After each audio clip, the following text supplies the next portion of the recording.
Hi, I'm Mitchell Smolensky. And I'm Annie Sellers. And welcome to JCTV News, Beyond the Headlines. For our first story, we're going to send it to our man on the street, Chris Hill. Hey, John Carroll. I'm in space right now. I don't know how I'm breathing. But this week I decided to ask some students if they could name the planets in our solar system in order from the sun. Let's see how that turned out. Mercury, Venus, Earth, Mars, Jupiter, Saturn, Neptune, Uranus. Probably far off. We'll go with Saturn, Mars, Earth. I know Earth is the third. Saturn, Mars, Earth. Let's see, we got, then we'll go with just Venus. Then we got, Uranus. So that's 5. Probably already said it. Jupiter. I'm studying vocab, by the way.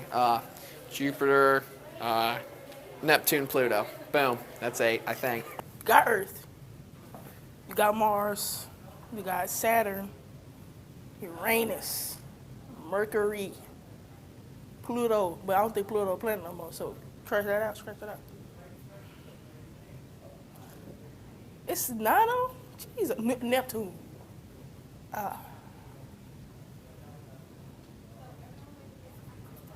Krypton. Yeah, Krypton. You got Krypton. That's 7, right? 8. Oh, Jesus, I got one more. Okay. Saturn. Venus, Mercury, Earth, Mars,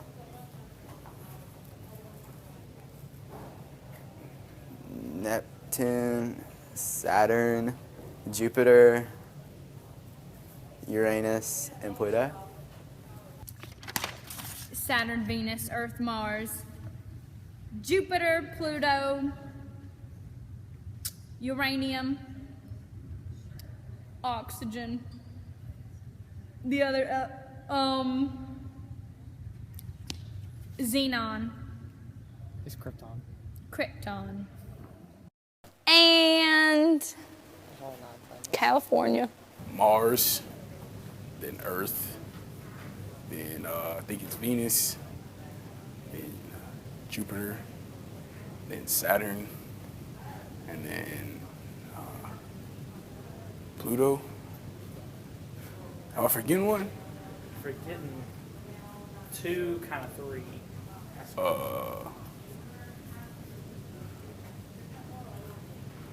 Man, need to pay attention in science class. Did he say Uranus? Well, I know that there are 16 planets, just like the number of national championships that Alabama has, but most of them are unimportant.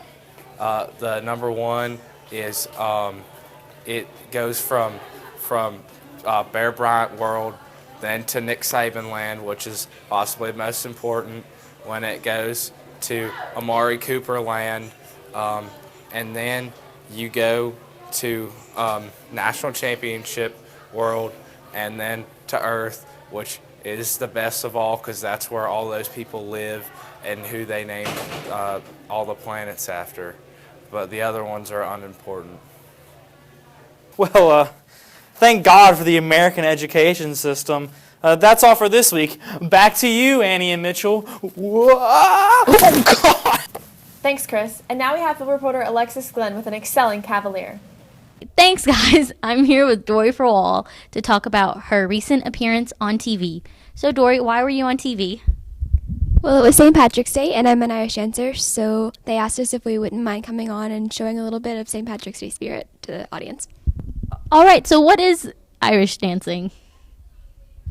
It's a lot like river dance, which you've probably heard of. We don't use our arms, and everything, or most everything, is done by moving our feet. We try to keep our upper body pretty rigid unless it's a special occasion, and it's probably that awkward dancing that you've seen in a line, and you don't really know what it is. Okay, cool. So what was it like being on TV? It was pretty nonchalant. We've done it before, so it wasn't really anything that we were stressing out about. But of course we are on TV and people are watching it, so it takes a little bit of consideration as to what we're going to do. But it was a good experience. I would do it again. It was fun. All right, one last question. So do you dance in a group with others, or are you part of like a company or? So I'm a part of the Nashville Irish Step Dancers of Birmingham, but normally I compete as a soloist. So what you'll see at a competition is 2 or 3 dancers on stage dancing to the same music, but with completely different choreography, and they don't know who the other is. So that's how competition is. But for shows, normally I'm in a group just because it's fun to watch. You know, you see a bunch of solos and you're like, okay, when is this going to be something that I understand? And a lot of people understand group dancing more. So a little bit of both. And I'm with the company, of course. All right, thanks, Dory. Back to you, Mitchell and Annie.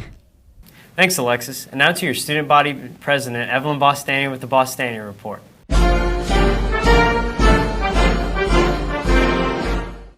This is your Bostani Report. Today is the blood drive. Remember to give a helping hand to any of those that may not be feeling too well. Juniors and seniors, remember to buy your prom t-shirt. You must pre-order them in order to have one. When we return from spring break, it will be April. Remember to keep your grades up and stay in contact with your teachers on any work that you may miss. I'll see you when we get back, John Carroll. Have a great week. Thanks, Evelyn. And now it's time for the Beasley Review. Thanks, guys. Disney's out with a new movie. You loved Tangled, you loved Wreck-It Ralph, you loved Frozen, until Disney shoved it into your heads how successful it was. You loved Big Hero 6, for some reason. And now they bring you Zootopia. And how is it? It's great! The movie Zootopia takes place in a world where humans never existed. Only animals have ever existed, and they evolved to have the intelligence that humans possess today.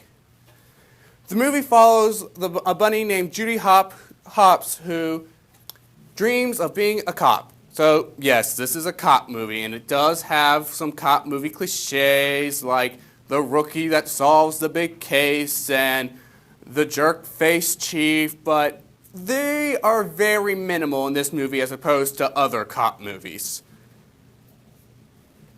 This movie has a lot of twists and turns, and I, frankly, when I was seeing it, did not know where the story was going.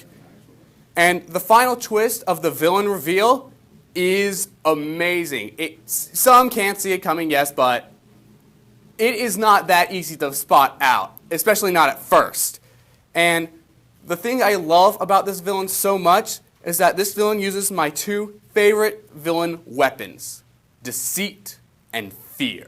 The city of Zootopia is a remarkable place in itself, as it's separated into different sectors for different types of animals. For instance, there's a section for really small animals like mice and rats, and then there are also different sections for animals that need to live in certain biomes, like a rainforest or the desert or the tundra. And they even have their own groups, their own weird groups that we have today, like nudists and the mafia. This movie is amazing. I give it a 9.7 out of 10, and I'm about to go watch it again right now. Back to you, Mitchell and Annie. Thanks, Will. Looks like a hilarious movie. And now for your favorite weatherman, Patrick Kolar. All right, John Carroll, it's time for your weekly weather forecast. Tomorrow, expect bad weather, with a high chance of thunderstorms and even a small chance of tornadoes, with a high of about 70 degrees and a low in the mid-40s, with a 90% chance of rain. On Friday, we'll see a sunny sky with highs of about in the upper 60s and lows in the mid-40s, with a 10% chance of rain. On Saturday, we'll see highs in the upper 70s and lows in the mid-50s, with a cloudy day. On Sunday, we'll see showers with highs in the mid-70s and lows in the mid-50s, with a 90% chance of rain. On Monday, we'll have highs of about 70 degrees and lows in the mid-40s, with a 40% chance of rain and a cloudy day. All right, John Carroll, that's your weekly weather forecast.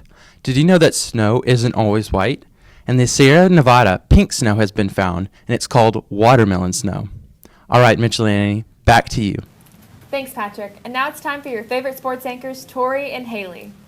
Thanks, guys. First of all, we want to congratulate the girls' soccer team on their victory over Briarwood.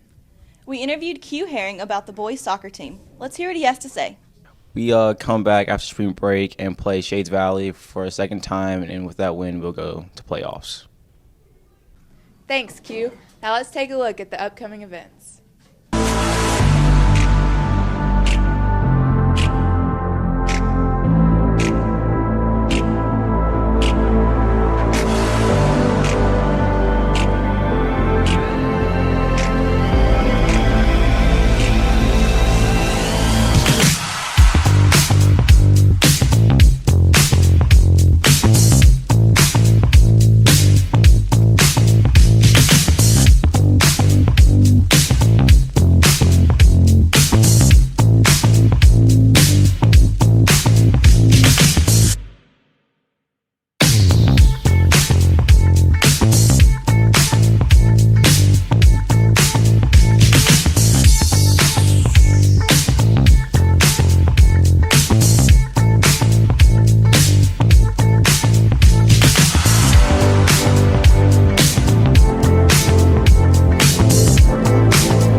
sports. Back to you, Mitchell and Annie.